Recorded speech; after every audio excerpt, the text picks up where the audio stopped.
In 2016, the Gates Foundation decided that the African chickens weren't fat enough. Not only that, their eggs were too tiny. Gates came up with a brilliant plan. Let's genetically modify chickens.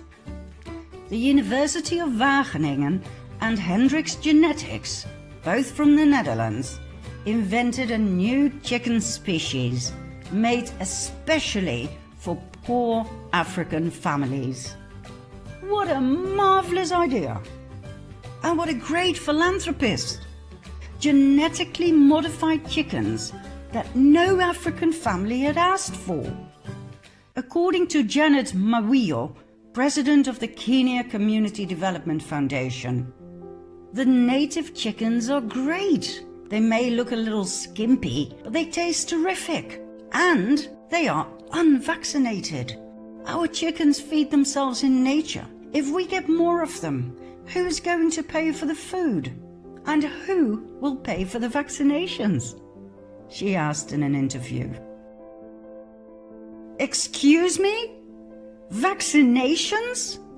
Are these genetically modified super chickens not perfect when they come rolling out of the lab?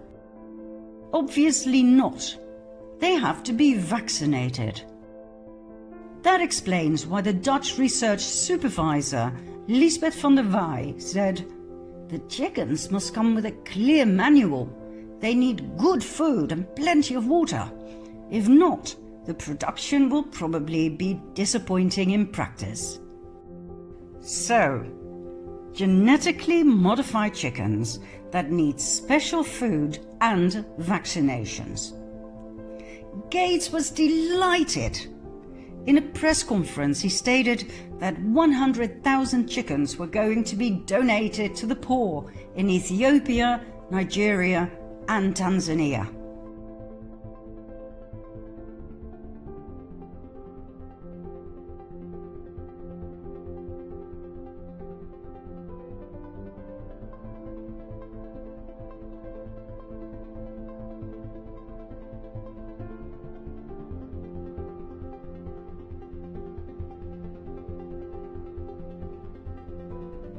He tried to give them to Bolivia too, but they didn't want them. As a matter of fact, the African people didn't want them either, as Janet Mawiyo pointed out. But for some reason, Bill Gates always gets what he wants in Africa.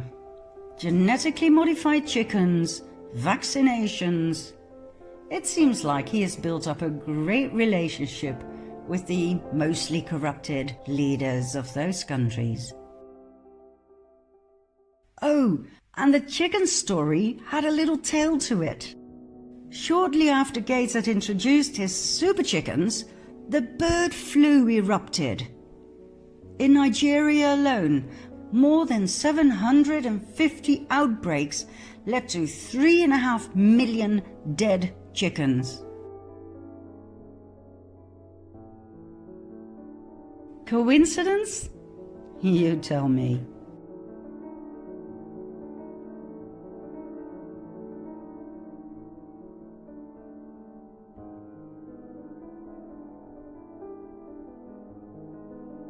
At any rate, all of those lost chickens had to be replaced by Hendrix Genetics from the Netherlands. I sure hope they offered them at a special discount. Oh, and the man in charge of the genetically modified chicken project at Wageningen University, Johan van Arendonk, promoter of the thesis we showed you less than 3 minutes ago, was welcomed by Hendrix Genetics as head of research and development on the 1st of January 2016.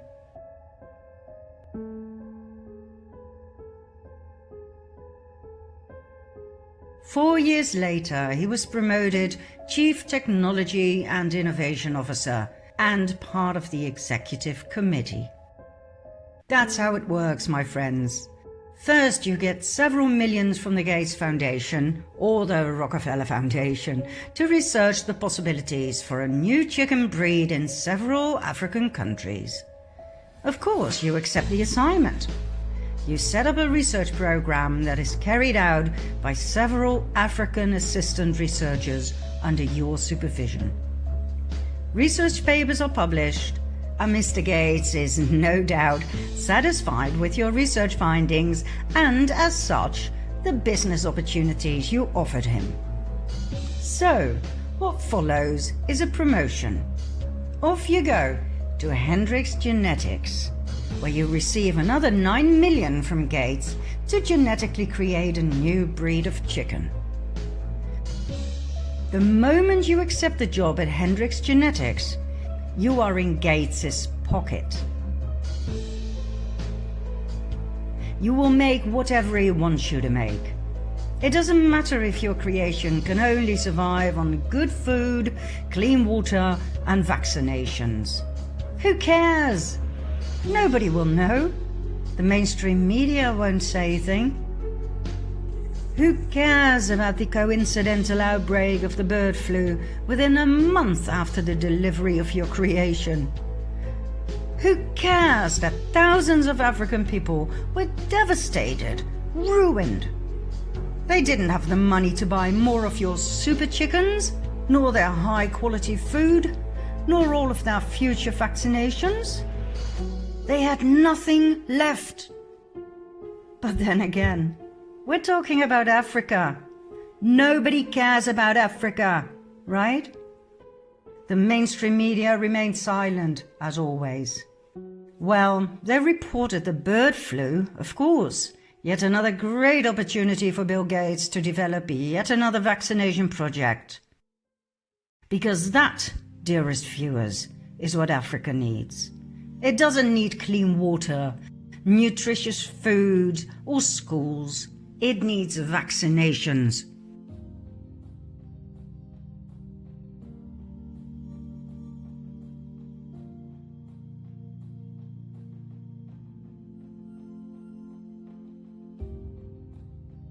Chickens are not the only animal species that fascinate Gates. So do mosquitoes. Well, actually, he hates them, just like anybody else, as some of them spread diseases such as Zika and malaria. And so, Gates came up with yet another brilliant plan to improve the world. He paid the British company Oxitec millions of dollars to develop a program to genetically modify mosquitoes. Oxitec developed a modified version of Aedes aegypti, the mosquito responsible for transmitting Zika and dengue fever. The males were genetically tampered with and received a self-limiting gene, targeting only the females, the ones that sting for blood, and by doing so spread disease. When the GMO males mated with the wild females, the self-limiting gene was passed on to their offspring, killing only the females. After several generations, there would only be males left.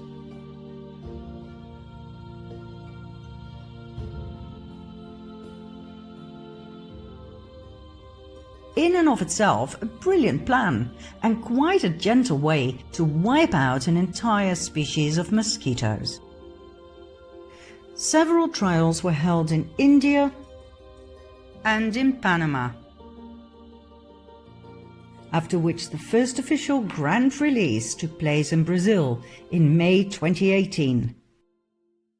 Millions of genetically modified mosquitoes were released in a city over a period of 27 weeks.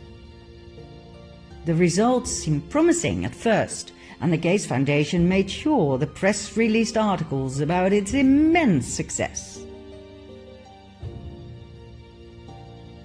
But after a year and a half, the genetically modified male mosquitoes were having a ball with the natural local female mosquitoes, and billions of hybrid baby bugs were born to pester the inhabitants and to continue breeding like there was no tomorrow. The self-limiting gene was not doing what it was supposed to do. The result was disastrous. The species had only become stronger than ever before. Did you hear about this in the news? No. It can only be found by reading long and boring scientific papers that nobody tends to do.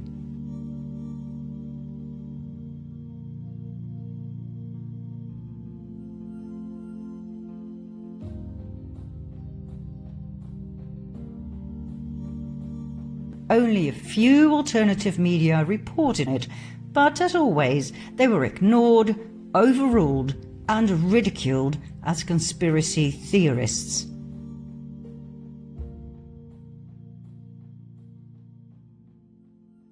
Instead of abandoning this sinking ship, Bill Gates took it a step further.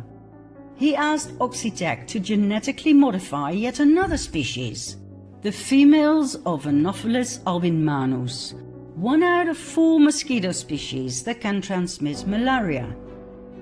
Trials were held in Burkina Faso in Africa. The locals resisted. They asked for mosquito nets, a cheap and very effective solution. But, as always, they were not heard. Why is it always that these experimental trials are held in less developed countries? Don't these lives matter?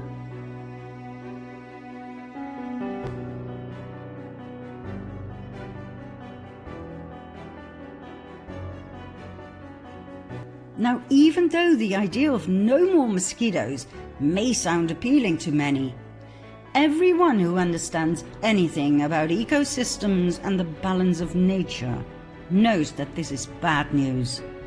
One does not play God and get away with it. Genetically modifying one kind of mosquito will have far-reaching effects on nature and thus on people, especially in rural areas where people depend on agriculture to survive. The entire ecosystem could end up disrupted in ways that cannot be foreseen. Now, normally, it would take years to pass an environmental law for these kinds of things. But because of COVID-19, the Environmental Protection Agency decided differently. Environmental laws will not be upheld at this point. The mosquitoes may be released. And this time, in Florida. And so, in the summer of 2020, swarms of genetically modified mosquitoes were to be set free. But due to public protest, it was put on hold.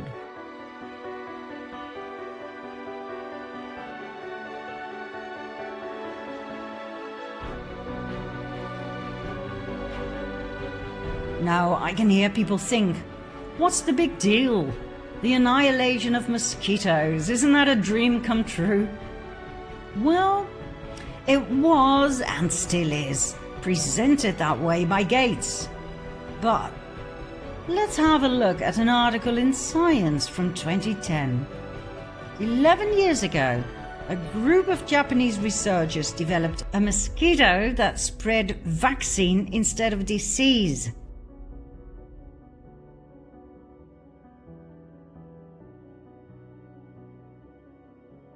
However, the regulatory and ethical problems will prevent the critters from ever taking wing, the researchers stated. Yet, 3 years later, the US Army Medical Research and Development Command picked up on this idea in collaboration with the Bill and Melinda Gates Foundation. They did not seem to be bothered with ethical problems. The study to turn mosquitoes into flying vaccinators was Gates's new target. And not just Gates's. Why was the US Army suddenly involved? Doesn't that point us in the direction of biological warfare?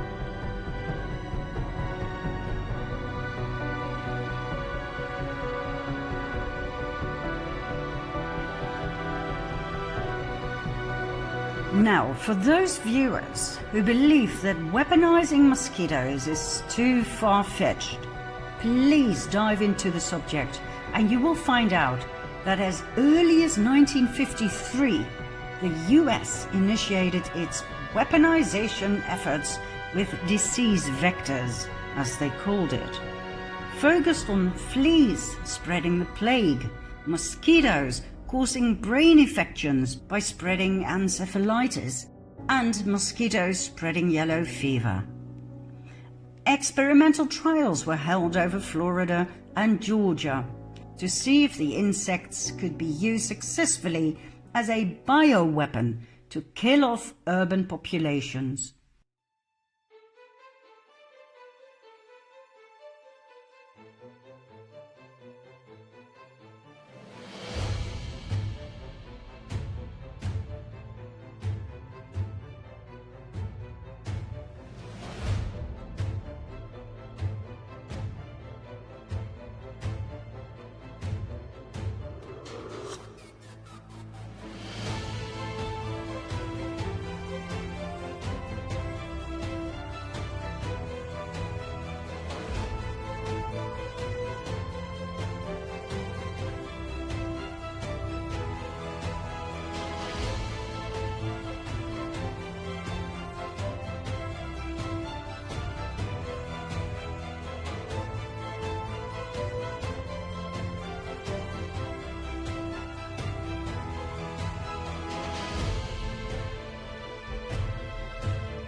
A declassified Army document from 1981 entitled An Evaluation of Entomological Warfare as a Potential Danger to the United States and European NATO nations describes in detail how the government raised millions of mosquitoes as weapons and released them in covert operations over US residents. Calculations showed it would cost only 29 cents per death if half of the population were to be killed. 29 cents per death! What a wonderful cost-effective way to execute a massacre. There's nothing new under the sun. For decades, armies all over the world have done these horrid experiments on their own and other countries' unsuspecting citizens. It didn't matter how many people died. It didn't matter if innocent children died. All that mattered was information, which is gruesome in and of itself. But how does it make you feel that right now the Gates Foundation is involved in all of this? Of course, different target, modern-day equipment, but the idea never changed.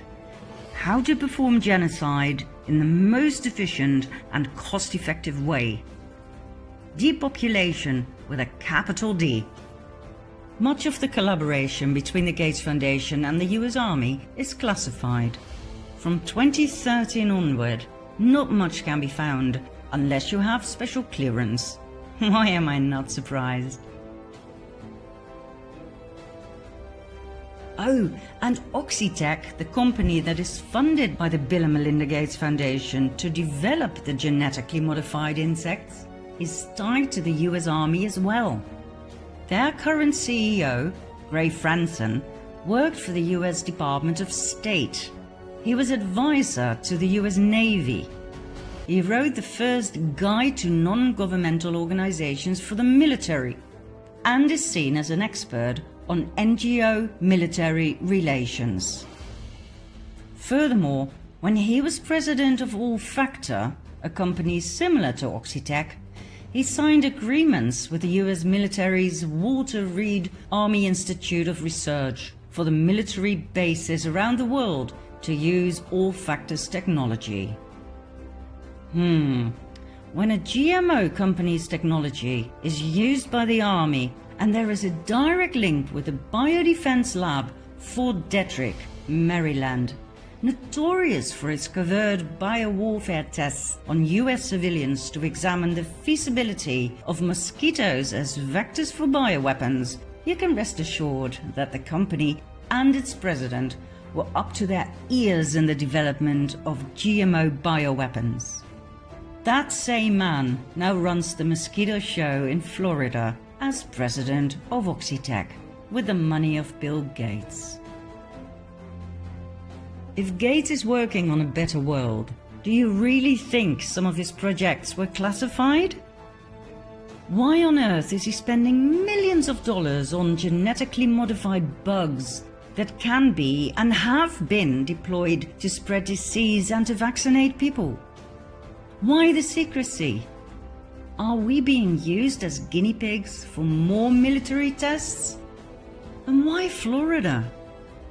Is there a connection with the eeny-weeny tiny super drones that look like mosquitoes? Back in 2018, there were headlines about the race between the US and Russia to be the first manufacturer of the unmanned aerial vehicle, the UAV, or micro-aerial vehicle, the MAV. Using nanotechnology, these little drones can be deployed against people during, for instance, peace protests.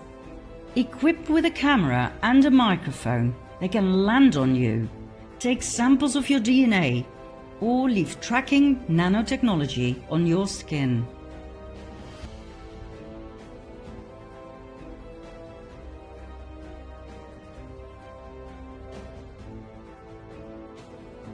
Strategic analyst Paul Buchanan told NBR in July 2018 about the interest in UAVs.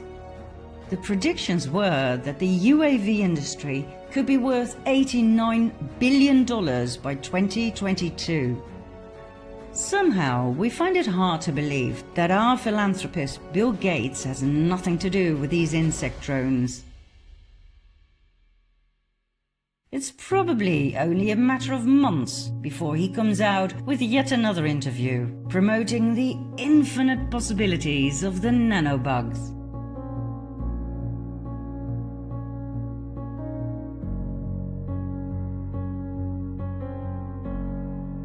In June 2020, Bill Gates talked about his surprise that so many people don't trust his good intentions, especially when it comes to vaccinations.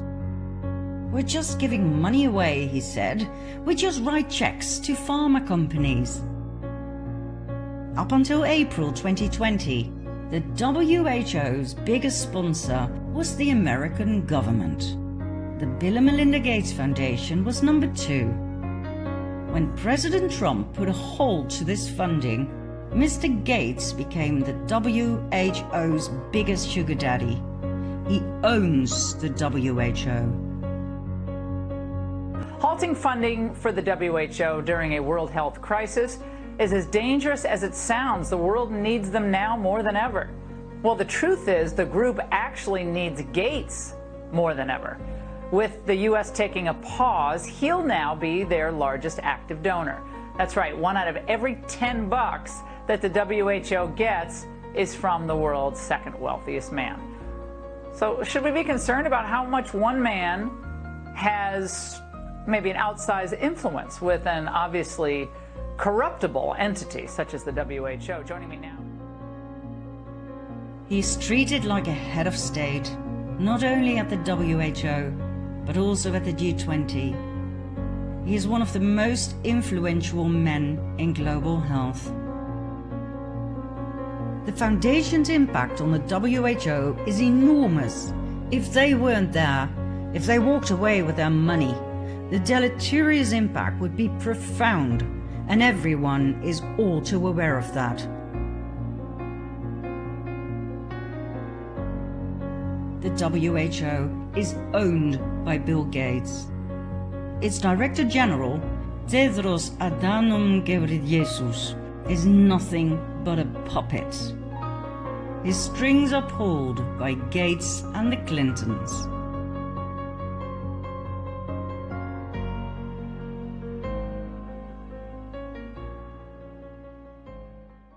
In 2018, yet another scandal came to light. Here's what happened. Before Tedros became Director General of the WHO, He held 2 high-level positions in the government of Ethiopia, Minister of Health and subsequently Minister of Foreign Affairs. He became very friendly with the Clintons and a speaker at the Clinton Global Initiative of the Clinton Foundation. And he was board chair of the Global Fund. The Global Fund presents itself as an independent organization that aims at eradicating AIDS, tuberculosis, and malaria. While Tedros was chair of the Global Fund, the organization was involved in scandals about fraud and misappropriation of funds.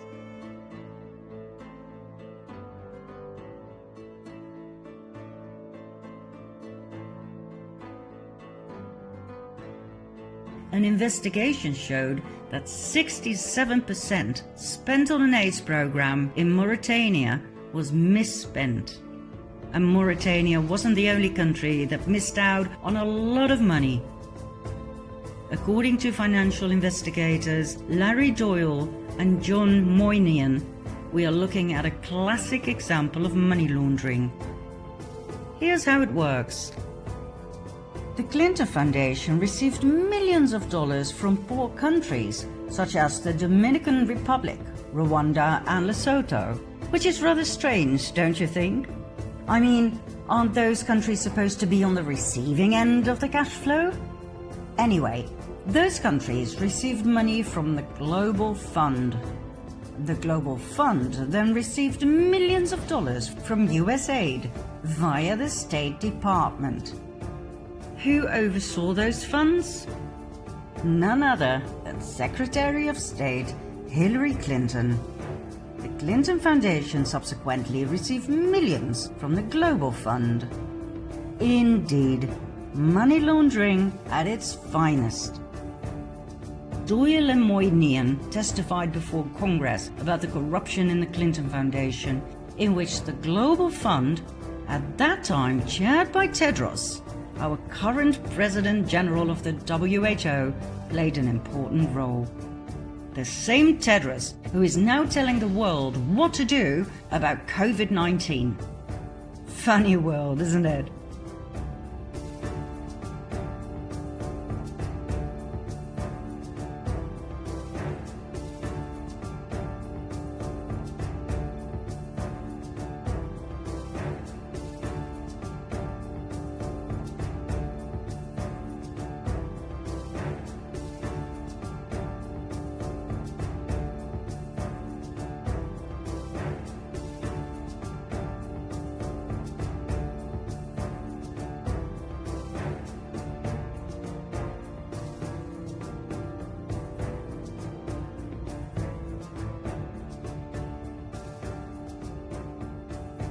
Are you starting to have doubts yet about Mr. Gates' philanthropy? Are you ready for more that will put him behind bars if it comes out into the open?